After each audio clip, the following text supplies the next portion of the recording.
Hello everybody, my name's Freddy, you're watching Freddy Plays, and today we're going to be doing another 7 Days to Die tutorial. Please keep in mind, if by the end of this video you've learned something, feel free to subscribe, because I'll be doing more of these tutorials, guys. For now, what we're going to do is learn about some guns. So there are many types of gun in 7 Days to Die, and there are many ways to get them. For the most part, you'll be finding pieces, not whole guns. But a very good place to start is right here. This is Shotgun Messiah. It's a gun store. You find them in the city hubs, but as I always say, be careful when entering the city. There's usually a lot of zombies floating around. Once you're inside, you're looking for these crates right here. If it's a wooden crate with a black stamp on it like that, what you'll need to do first is break it open. Now, I've got a fire axe. You've probably just got a stone axe early on in the game, but that's all good. A few swings, and now it's a crate. Do not break it in this form. This is the crate that contains the parts you want. Open her up. This one's empty. Figures. So now we've gone through the whole gun store. We've emptied out every single crate for gun parts. I'll be honest, I didn't find bugger all. But that's okay. In a gun shop, and in many shops, there's usually a wall safe. With one of these bad boys, you can make pretty short work of these. If you've got a stone axe, you'll be here for a little while, but that's okay. Keep at it.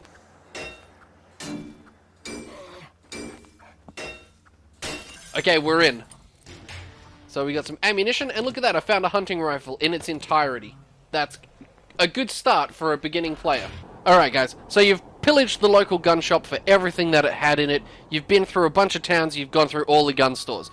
Another really good place to find gun parts are backpacks, duffel bags, purses, things you find lying on the ground that aren't just random piles of rubbish. So this backpack is untouched, it'll probably have nothing in it, but we'll have a look. There you go, it's got a flashlight, which is an excellent gun part, and a jar of honey, which is awesome, because I need that right now. Subsequently, airdrops are also a really good spot to get gun parts. But we're not going all the way back out there, we're headed back to home base for now. The backpacks themselves can be quite ubiquitous, they like to just litter the landscape. Cities are an okay place to find them, easier, because there's less like, scrub and grass to prevent you from noticing them. But they are pretty much everywhere, so keep your eyes peeled, especially early game, because you'll probably be looking down a lot anyway, searching for birds' nests and stones and things like that. So just keep your eyes open for those backpacks, they come in handy. And worst case scenario, you get yourself a few excess gun parts you can break down for scrap metal, and that's handy too. And just while we're on the quick topic of finding gun parts in assorted places, there are a couple of zombie types that are near guarantees for gun parts. They are the... I squished a zombie. Whoops. They are the tougher to kill zombie types, so take this one with a grain of salt and do with it what you will. In the city hubs, police zombies quite often carry fully ready-to-go guns and ammunition. Usually either a shotgun or a handgun. A pistol, not a magnum, and the shotgun can be sawn off or regular, so you just try your luck there, really. And the feral zombies, they are very tough. Do not go after one of those unless you are thoroughly prepared. If you are like level, 10 and you've got a wooden bow and you're thinking you're a badass because you clipped a few zombies, I'm here to tell you, it'll take you about 70 or 80 arrows to the face to kill a single feral. Probably not quite that many, it's probably like 40 or 50, but they are tough as nails. Do not take them lightly, they're quite often speedy and they are very dangerous. They will tear you to shreds if you are ill prepared. But, having said that, if you can down one, they do often drop magnum parts. I've not seen one drop a fully loaded, ready to go magnum. They tend just to drop the frame and then the bits and pieces, but you might get lucky. Who knows? Okay, so we're back at home, and we've rustled up some gun parts. Now, it is very important for me to stress to you, guns don't just magically go together. You need to be poking around, finding the plans for these guns. You can do that at the Cracker books. I have touched on that before, so I won't go too deeply into it. But bookstores hold schematics which teach you to make the guns for the parts you've found. Feel free to collect the parts in the interim. That way, when you find the plans, you can bang it together straight away. But you will not be able to build anything without those plans. So check out the bookstores too, guys. So now we've got all the parts that we need to make a shotgun. We got the grip, we got the receiver, we got the parts, we got the barrel, we've even got a flashlight, and we've got some shoddy shells. To make a gun, once you've read the schematic, select one of the gun parts and hit assemble. This option will be on any given part. You'll be good as gold. Hit assemble, it will bring you to this menu.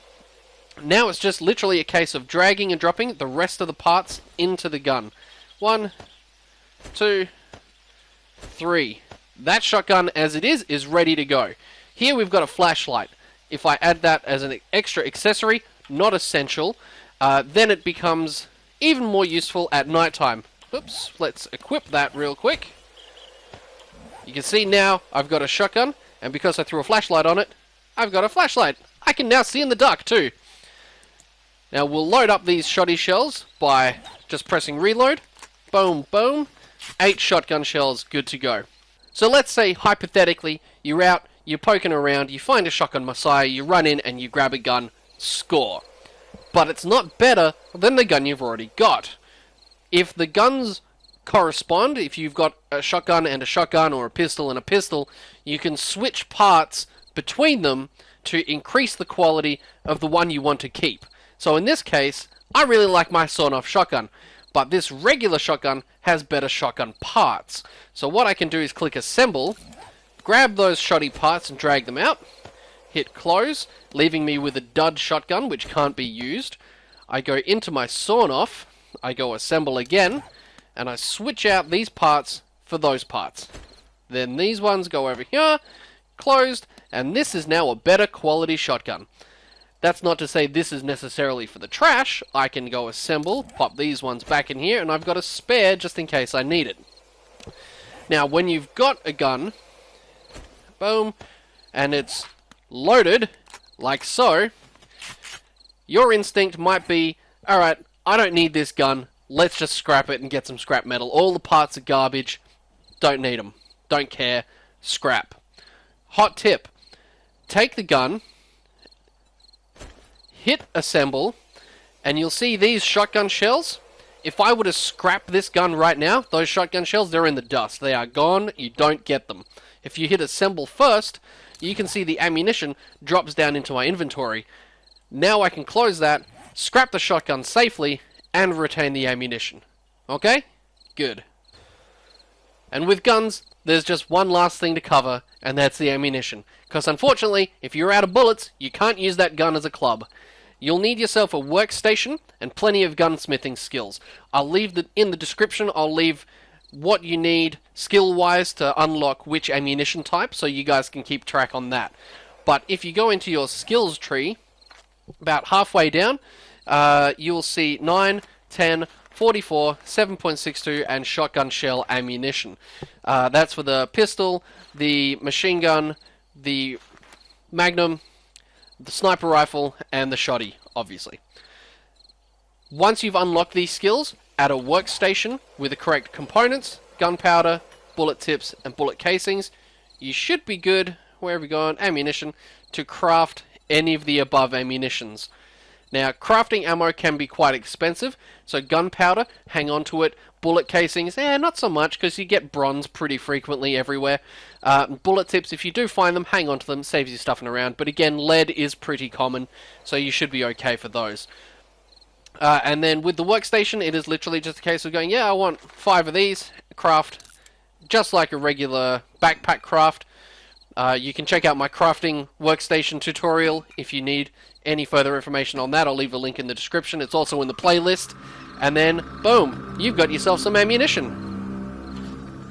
Oh, and it's just turned nighttime. The zombies will be out soon. So for now, we're going to call it a day, guys. Again, if the tutorial helped you in any way, please feel free to subscribe to the channel. There will be more tutorials, and there are a bunch more in this playlist, so feel free to check those out as well. I hope you guys enjoyed the video. I really hope you learned something. If I missed something, feel free to tell me in the comments, and I'll address it. But until next time, guys, may all of your battles be epic, all of your loot drops legendary, and I'll see you guys in the next video. Bye.